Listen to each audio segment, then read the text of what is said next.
Welcome back to Tipsy Whiskey Shenanigans. I'm Steven. I'm Alec. And today we review Smoke Wagon Small Batch.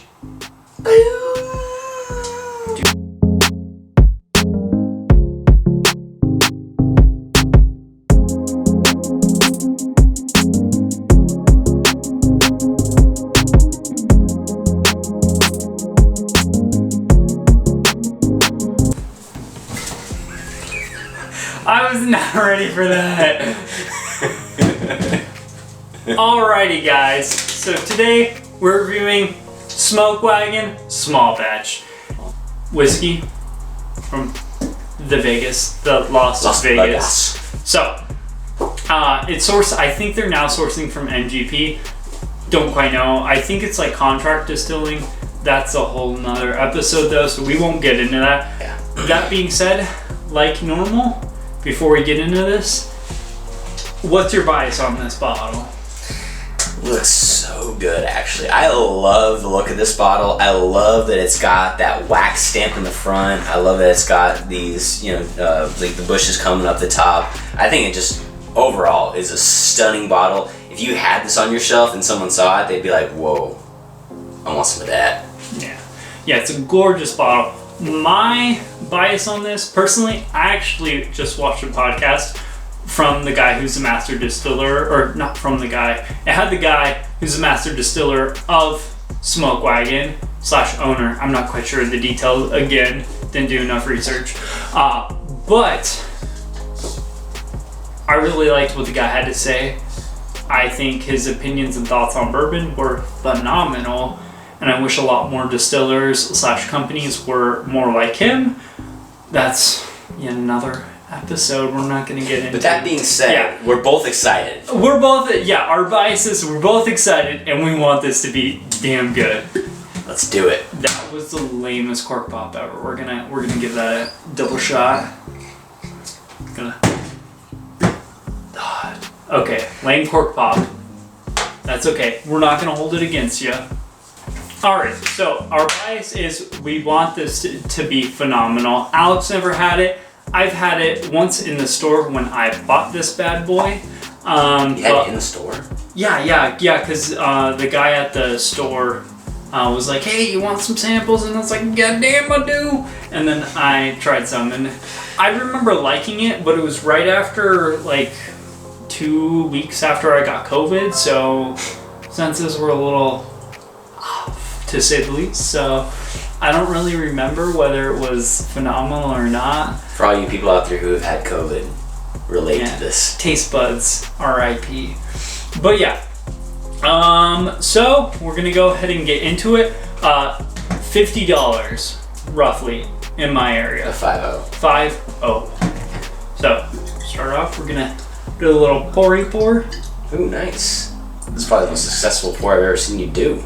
I'm pretty impressive if I say so myself. But anyway. Alright. Let's get into the nose on this one. Lots of honey. Ooh, lots of honey. Oak.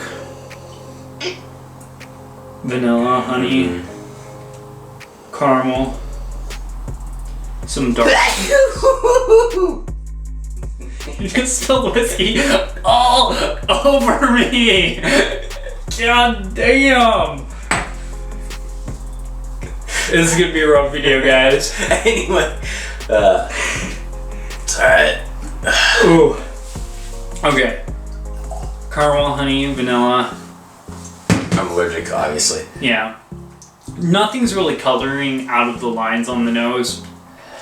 Regarding the normal basic bourbon flavor. I did notice that though. Yeah, it's like you said, there's the oak, vanilla, a little bit of that honey, and it's just it's bourbon, but it's like really good. Yeah. Like the flavors are identifiable and strong. Yeah, 100 proof, so not too strong, but also not underproofed. It's that nice 100 range. That's where I find I prefer to drink it straight. Anything that's a barrel proof, if I'm not feeling like I want to get slapped around, it's too aggressive for me. Right. You know? But it's also better than just having something that's so weak that it goes away in an instant. Yeah. There's going to be a finish. So that being said, let's get into the palate on this bad boy.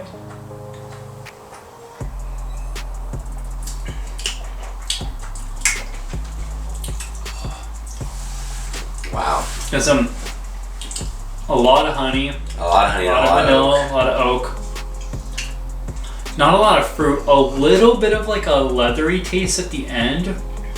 But the oak is very, very prominent on this, which surprises me because I know this bottle isn't too old.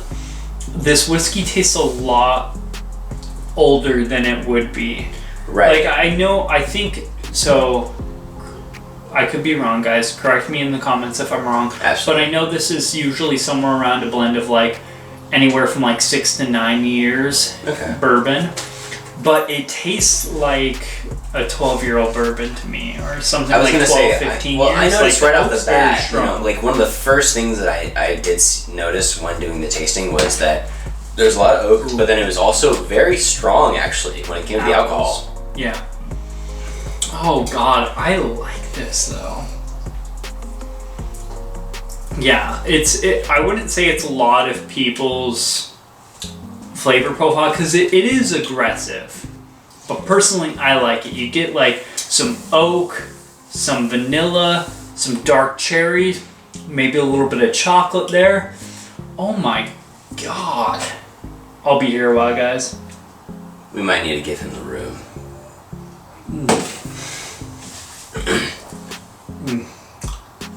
That's wonderful. It's like oaky cherries, and then it fades off into this nice little vanilla. I get the finish now for sure. The finish is it's like moderate, you know, like it's not like everlasting, but it stays right for a second. It's also not very, very short. Like it's like you know, it just like maybe not that, but like it lingers a little bit, not too long, but it lingers enough to make me appreciate it. Yeah. I mean, I think overall, it's still like, it's a really traditional bourbon. Yeah. And it has everything you'd want from that.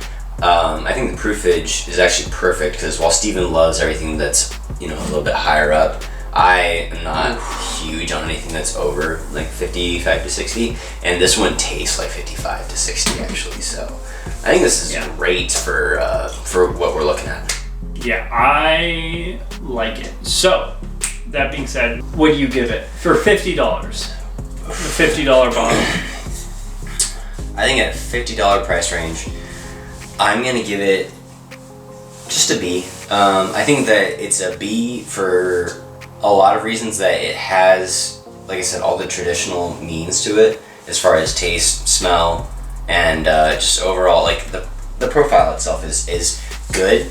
I think that if you wanted to buy this bottle for any other reason than to have a nice looking bottle that was just going to taste like bourbon. Personally, I also do give it a B for other reasons. I think it's a phenomenal bourbon. I think it's amazing.